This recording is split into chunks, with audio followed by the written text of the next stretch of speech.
start with a fairly embarrassing story. I once had the pleasure of spending 4 hours standing on a toilet seat.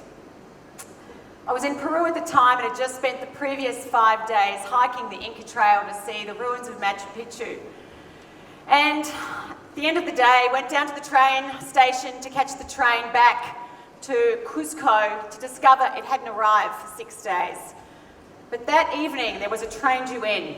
So waited, and eventually as it wove its way around the mountain, I could see men and women and children and chickens hanging out of every window and door, and I knew that I was going to have to be very assertive to get myself on that train and not end up on the platform as so many others did. So I pushed myself into the massive humanity, and as I did, I could see a light through a door. And I started to move toward it and then inched my way in to discover that I was standing in the lavatoria. Very soon after, 3 porters followed me in with their rucksacks, leaving absolutely no space whatsoever for me, except of course for me to stand on the toilet seat. And there I stood for 4 hours, which would have been one of those once-in-a-lifetime character-building experiences, but it was made all the more surreal when the women from the high Andes would find their way into the lavatoria, hoist up their voluminous skirts and relieve themselves between my legs.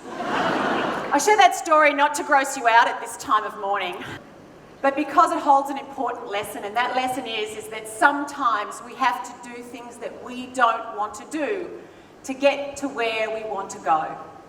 And yet too often in life as human beings, we fall into the path of least resistance, the path of greatest ease and comfort, of least inconvenience, of greatest familiarity and least uncertainty, and too often like ships adrift at sea, without any clear destination and just at the whim of the winds and the currents, we end up in places that we would never consciously have chosen. Ladies and gentlemen, today you're going to hear some incredible speakers, and I want you to take some time to think about where is it that you want to go in life. Because in order for you to create the life you truly want, you can't just fall into it and go along the course of least resistance. You have to be clear about what it is you want to achieve and who it is you want to be. I invite you right now to imagine there's an invisible line running through you. Behind you is the past and ahead of you is the future. I want you to imagine yourself 10 years from now, in 2024. How old will you be? I'll be 37. What would you like your life to look like? Helen Keller once said, "Pity the person who has sight but no vision." Of course, we don't always know exactly what we want our lives to look like, but unless you've got a clear idea of what it is that you want to be feeling on a daily basis in regard to the work you're doing, and who you're doing it with, and how do you feel physically and mentally and emotionally, what is it that will give you a sense of purpose and meaning, you could end up in a place that you don't want to be. It's about living powerfully and purposefully and acting courageously. But what is power? I define power as our ability to affect change. And often we think of leaders, people who are in high places, as powerful. But the truth is, those people, great leaders and people who are incredibly successful, are where they are, not because of the power they've been given, but because of how they've used the power they've always had. And the same power resides in you. Yet too often we become disconnected from our power. We become disconnected from our ability to really make changes and take chances and forge new paths. We lose our power to the stories we tell ourselves. You know, every one of you lives in this big network, this big web of stories. Your stories are the melting pot of assumptions and beliefs about what you can do and what you can't do, about what's possible. It's your excuses and justifications. It's everything you tell yourself that's true. In fact, psychologists have coined the term perceptual defense mechanism. It's our tendency to constantly be defending our way of seeing things.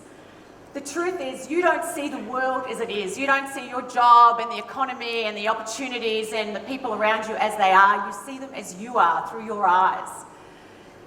Your stories either expand what's possible for you or they close it down.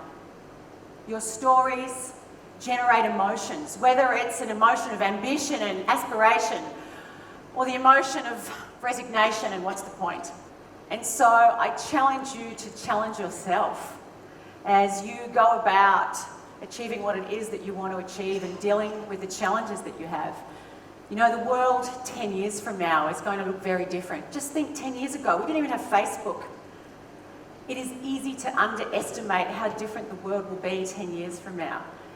And in order for you to thrive in the future, you have to be willing to continually learn and unlearn and relearn what you think you know and what it takes for you to succeed and to enjoy life as you go along.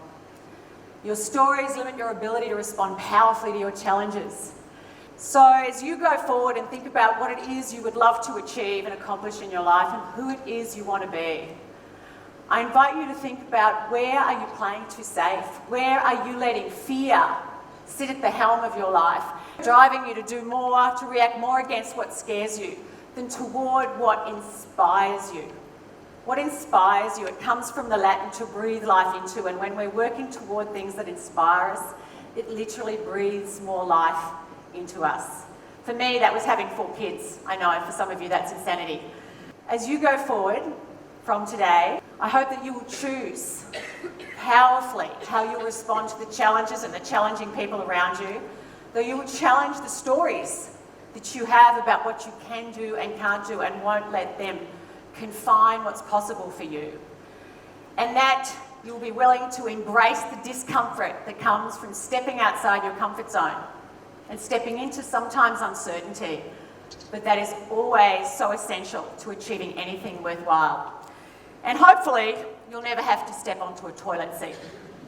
But if you do, remember the words of Helen Keller, who said, "Life is a daring adventure or nothing." Thank you.